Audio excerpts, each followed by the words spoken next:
Die OMV präsentiert die Ergebnisse des ersten Halbjahres 2020.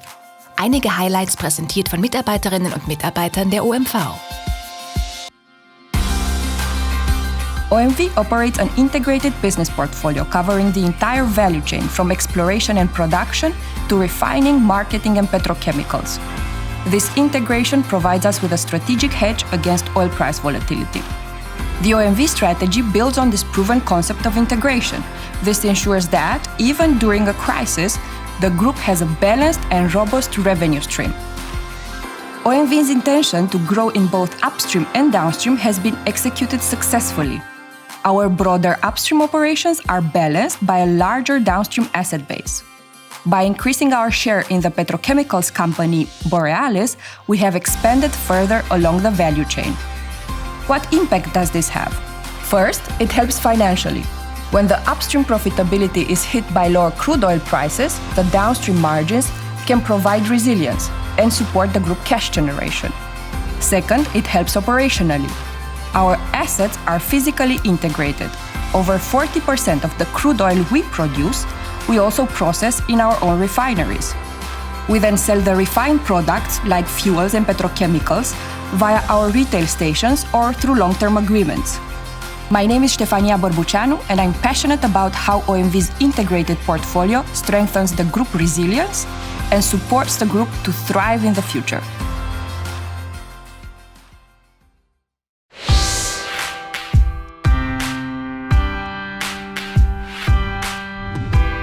DigitUp, das Upstream-Digitalisierungsprogramm der OMV, hat in den letzten beiden Jahren unsere Performance verbessert. Darüber hinaus haben wir auch von der weltweit verfügbaren Cloud-Technologie profitiert. 2018 konnten wir nur vom Büro aus auf unsere technischen Applikationen und Daten zugreifen. Inzwischen ermöglichen wir über die GeoCloud mehr als 400 Anwendern weltweiten Zugriff auf über 100 Applikationen und ein Datenvolumen von 1 Petabyte. Der kontrollierte und sichere Zugriff auf über 400.000 Echtzeit-Betriebsdatenpunkte hat die Arbeitsweisen im Geschäftsbereich Upstream deutlich verbessert. Mit Hilfe unserer modernen Technologie war es möglich, unsere Gasaufbereitungsanlage inmitten des Covid-19-Lockdowns aus der Ferne in Betrieb zu nehmen. Diese Technologie kann zudem in Zukunft für vergleichbare Projekte angewendet werden. Über das Drilling Cockpit Center kann die OMV alle weltweiten Bohraktivitäten aus der Ferne mit virtuellen Expertenteams überwachen, die bei Bedarf jederzeit eingreifen können. Mein Name ist Markus Berghofer und ich bin begeistert, dass wir in der OMV mit der Digitalisierung die Business-Kontinuität immer sicherstellen können, auch in Krisen wie zum Beispiel Pandemien.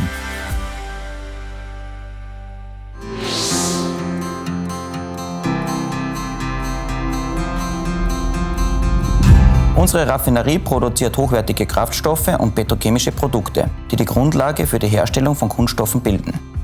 Das integrierte Geschäftsmodell der OMV ermöglicht, stets flexibel auf externe Einflüsse zu reagieren und gewährleistet eine hohe Raffinerieauslastung. Den Rückgang der Kraftstoffnachfrage während der Corona-Krise konnten wir durch eine erhöhte Produktion petrochemischer Produkte ausgleichen. Diese Diversifizierung ist wichtig für uns und das nicht nur jetzt, sie wird auch in Zukunft eine bedeutende Rolle spielen.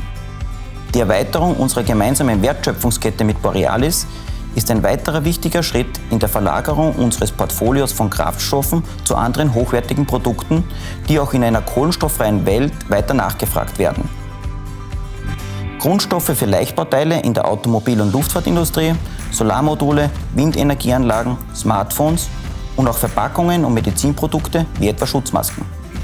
Mein Name ist Wolfram Krenn und ich bin überzeugt, dass unser integriertes Geschäftsmodell die nachhaltige Energieversorgung der Zukunft sicherstellt.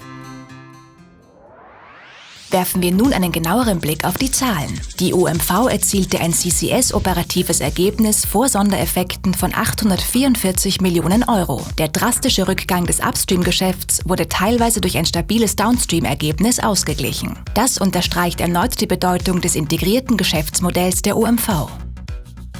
Das Upstream-Ergebnis im ersten Halbjahr hat besonders stark unter den niedrigen Öl- und Gaspreisen sowie der durch den Ausbruch des Coronavirus gesunkenen Nachfrage gelitten. Die realisierten Öl- und Gaspreise fielen um 43% bzw. 25%.